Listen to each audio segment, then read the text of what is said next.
ഒന്ന് liquid production അല്ലേ? ഏതൊക്കെയാണ് ലിക്വിഡ്?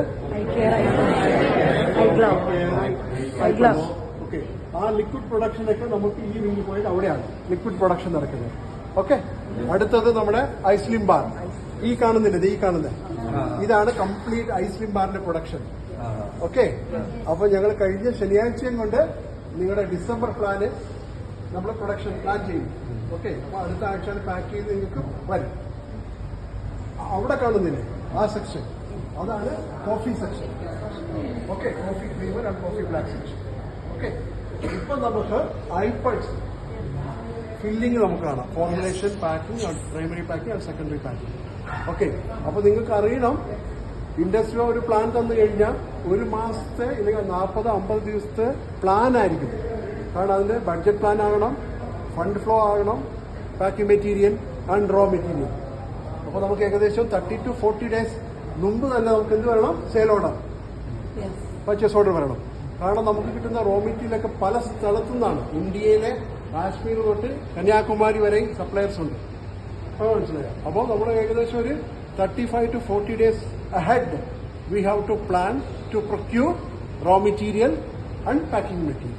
Okay, അപ്പോൾ നമുക്ക് റോ മെറ്റീരിയൽ പാക്കിംഗ് മെറ്റീരിയൽ വന്നു കഴിഞ്ഞാൽ sample will go to QC. ഞാൻ അത് പറയാൻ കാരണം നിങ്ങൾക്ക് എല്ലാം അവിടെ കിട്ടിയല്ല. അപ്പോൾ ഇവിടെ ഞാൻ ജനറലൈസ് ചെയ്യുകയാണ്.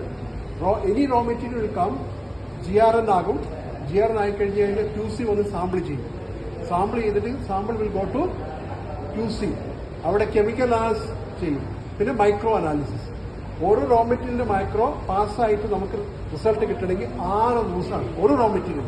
അങ്ങനെ 10-250 റോ മെറ്റീരിയൽ ഉണ്ട് നിങ്ങളുടെ 6 പ്രൊഡക്റ്റ് ചേർത്തിട്ട്. പറഞ്ഞു മനസ്സിലായോ? ഓക്കെ, അപ്പം നമ്മൾ എത്ര മുമ്പേ പ്ലാൻ ചെയ്യണം? സോ അതാണ് ഞാൻ പറയുന്നത്, 30 to 40 ഡേയ്സ് മുമ്പായിരിക്കും പ്ലാനിങ്, റോ മെറ്റീരിയൽ പ്ലാനിങ്. കാരണം നമുക്ക് വരുന്ന റോ മെറ്റീരിയൽ എല്ലാം ചെക്ക് ചെയ്ത്, മൈക്രോ ചെക്ക് ചെയ്ത് നമ്മുടെ ഇൻവെന്ററി സ്റ്റോക്ക് വേണം. എന്നിട്ടാണ് ബാച്ച് പ്ലാൻ. മനസ്സിലായോ? അപ്പൊ മൈക്രോ ചെക്ക് ചെയ്യാൻ എത്ര വേണം? 6 ദിവസം. 6th ഡേ ആണ് അവർ റിലീസ് ചെയ്യുന്നത്. റിജക്ട് ആയ തിരിച്ച് പാർട്ടിക്ക് പോകും, അക്സെപ്റ്റ് ആയ RM സ്റ്റോറിലേക്ക് പോകും. സെയിം ലൈക്ക് പാക്കിംഗ് മെറ്റീരിയൽ, അതും വരും. അതിന് കെമിക്കൽ ചെക്കിംഗ് ഇല്ല, അതിന്റെ dimension, width, art work, design, അതാണ് പാക്കിംഗ് മെറ്റീരിയൽ വരുന്നത്. റോ മെറ്റീരിയൽ അതിന്റെ അറിയാലോ, കെമിക്കൽ പാരാമീറ്റേഴ്സ്, അതിന്റെ pH, TDS, density, LBD, TBD. ആരെങ്കിലും BSc MSc ഉള്ളവരുണ്ടോ? നഴ്സസ് ഉണ്ടോ? എഞ്ചിനീയറിംഗ് നിങ്ങളെല്ലാം പഠിക്കുന്നവരാ? അല്ല, എന്താ ചെയ്യുന്നത് നിങ്ങളെല്ലാരും? ആണല്ലേ? ഞാൻ പറയുന്നത് മനസ്സിലാവുന്നുണ്ടോ? കെമിക്കൽ ടേംസ്, സയൻസ് ടേംസ് മനസ്സിലാവുന്നുണ്ടോ അല്ലേ? അപ്പം അവിടുന്ന് പാസ്സായി കഴിഞ്ഞാൽ അത് റോ മെറ്റീരിയൽ ആയ സ്റ്റോറിലേക്ക് തിരിച്ചു പോകുള്ളൂ. അവിടുന്ന് ഇപ്പം പുള്ളിക്കാരന് പൈപ്പൽസ് പ്ലാൻ ചെയ്യുകയാണെങ്കിൽ സ്റ്റോറിൽ നിന്ന് റോ മെറ്റീരിയൽ ഡിസ്പെൻസ് ആയി അതൊരു ഇന്റർണൽ ചെക്ക് ഉണ്ട്, ഒരു QA ടീം അവിടെ ഉണ്ട്. അവരത് ചെക്ക് ചെയ്യും.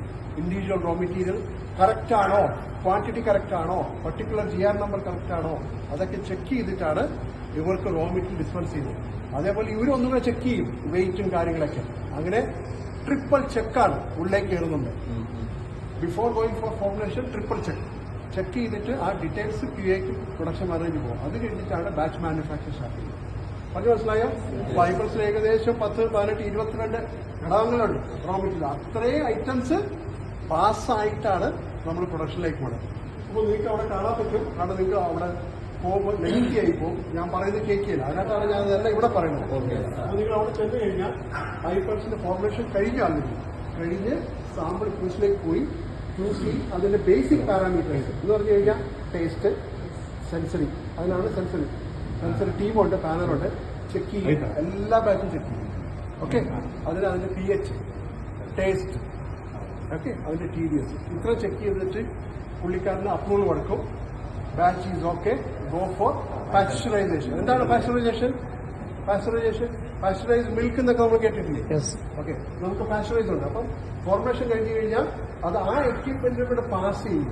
90 to 93 ഡിഗ്രിയിൽ 5 സെക്കൻഡ്, എത്ര? 5 സെക്കൻഡ് പാസ് ചെയ്ത് കൂളാവും. 70 ഡിഗ്രിയിലേക്ക് വന്നിട്ടാണ് ഫില്ലിങ്ങിലേക്ക് പോകുന്നത്. അതെന്തിനാന്ന് പറഞ്ഞാൽ പ്രൊഡക്റ്റിന്റെ ക്വാളിറ്റി അത് എൻഹാൻസ് ചെയ്യും. എന്തെങ്കിലും ബൈ മിസ്സായിട്ട് എന്തെങ്കിലും മൈക്രോ കണ്ടാമിനേഷൻ ഉണ്ടെങ്കിൽ that will nullify or kill bacteria. പറഞ്ഞു മനസ്സിലായോ?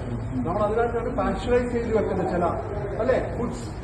പാസ്ചറൈസ്ഡ് മിൽക്ക് അല്ലെ, പാല് നമുക്ക് പാസ്ചറൈസ് ചെയ്തിട്ടാണ് നമുക്കൊക്കെ കിട്ടുന്നത്, ഇല്ലെങ്കിൽ പാല് കെട്ടുപോകും. Same like all our liquid like ഐഗ്ലോ, ഐ കെയർ, ഐപ്പൽസ് ഫോർമേഷൻ കഴിഞ്ഞിട്ട് പാസ്ചറൈസേഷൻ കഴിഞ്ഞിട്ടാണ് പാക്കിലേക്ക് വരുന്നത്. അപ്പൊ അതിന്റെ sustainability, stability, shelf life is going to increase. പറഞ്ഞു മനസ്സിലായോ?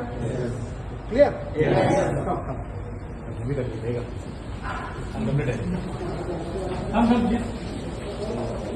മക്കളെ